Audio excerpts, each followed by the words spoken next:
Hey everybody, welcome to a brand new episode of Tomb of Terrors with me, Old Man Brad. Whether you are new to the show or returning for another episode, thank you so much for giving me a listen. And if you love the show, drop me a review over in your favorite podcast app, or you can become a patron, patreon.com/oldmanbrad. And make sure you follow me over on Letterboxd. Just look for Old Man Brad, and you can see all the watches I do. I do a lot of watches over there. Well, this episode, it'll be a little shorter. I'm going to be talking another festival. I've been approved to do remote coverage for Screamfest, which is happening this very week that this episode drops.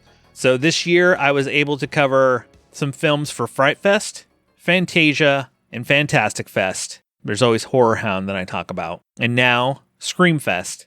I'm going to give some films that I'm looking forward to watching. Screamfest goes from October 7th to the 16th.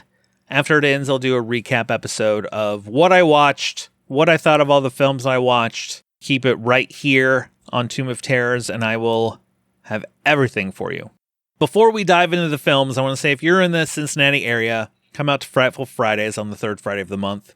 So happy to be partnered with the Esquire Theater to host a horror screening once a month. And our screening for October, this is one of the films that's been most requested. On October 17th, we are going to be watching Halloween 3, Season of the Witch. Pumped to see this on the big screen. Make sure you come out October 17th at 10 p.m. Let's watch a movie together. All right, let's talk some Screamfest. I'm going to do top 5 movies that I am looking forward to either seeing as part of my remote coverage or that is playing there, or there are some films that are playing there that I have seen that I'm just going to reiterate to you. If you're attending Screamfest out in LA or able to see these couple films, 2 of those films that are playing at Screamfest that I'm just going to say right now that you have to see when they come out. One is Apofeniacs, this AI twisted, crazy film. Not made with AI, but it's about AI, about people using AI and deepfakes to influence people to basically kind of try to destroy people's lives. And it gets bloody and it gets crazy. 100% love this movie. Definite recommend.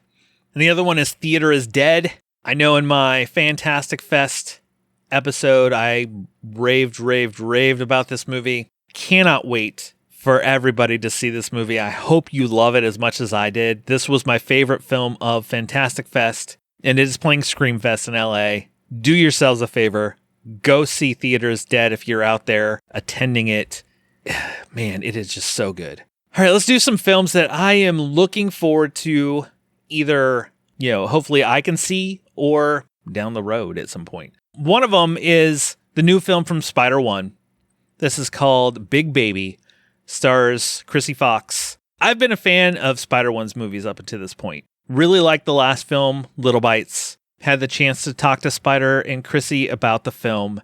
He had a Tubi original, Bury the Bride, which I really enjoyed. And then he had Allegoria, which came out on Shudder a few years ago. I really dug the style of that one.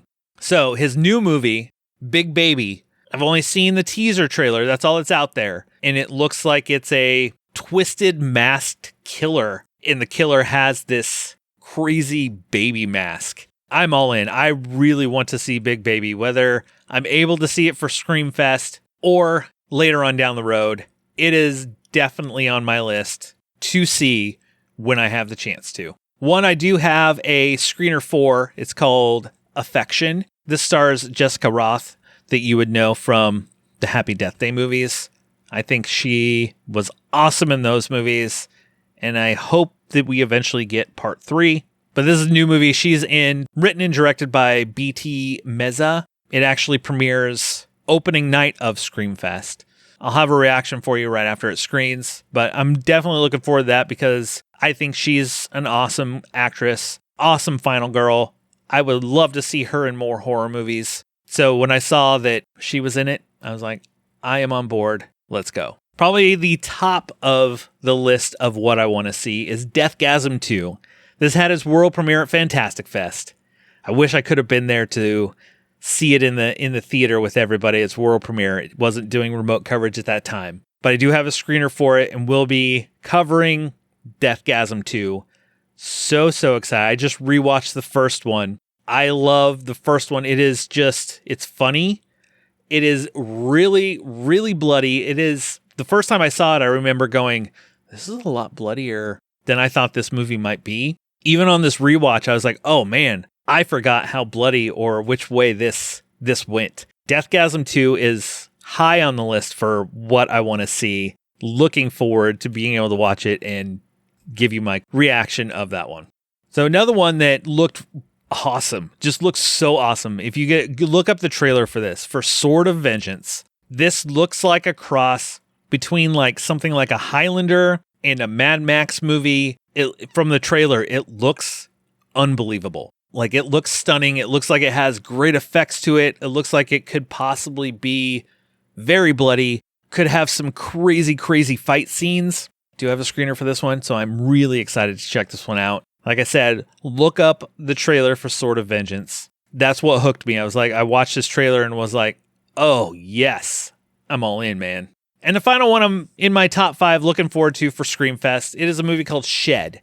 This is an Australian movie. It's about this girl that is hiding from this man who is rampaging, I think kills her family, I think is what happens in the trailer. This one looks really good. It looks like it could be really tense, and this kind of cat and mouse chase of this girl trying to get away from this killer. Love a good movie like that will kind of put you at the edge of your seat.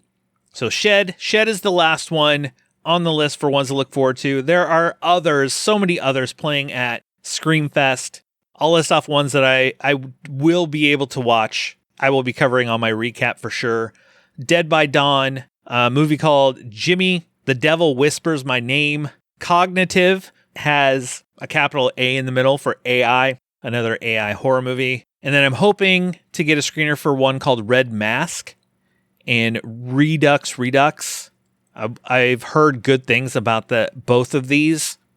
Hoping I'll be able to see both of them for my festival coverage. But that will do it for my list of films for Screamfest. I have had a blast doing festivals this year. I've done more than I've ever done. Before I go, I want to tell you about the movie Him.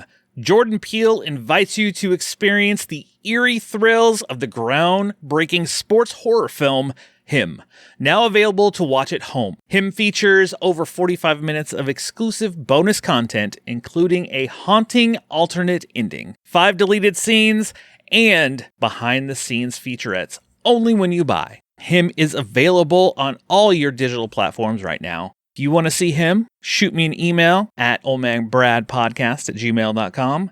I have a few digital codes to first come, first serve. Just send me a message, let me know, and I will shoot one your way.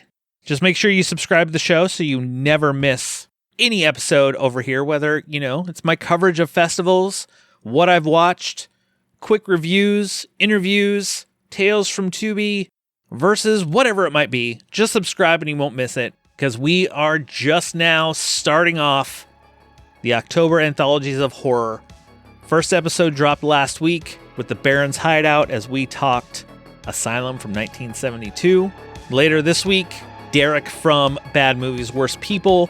He and I talk Night Train to Terror. That's an interesting movie, let me just tell you.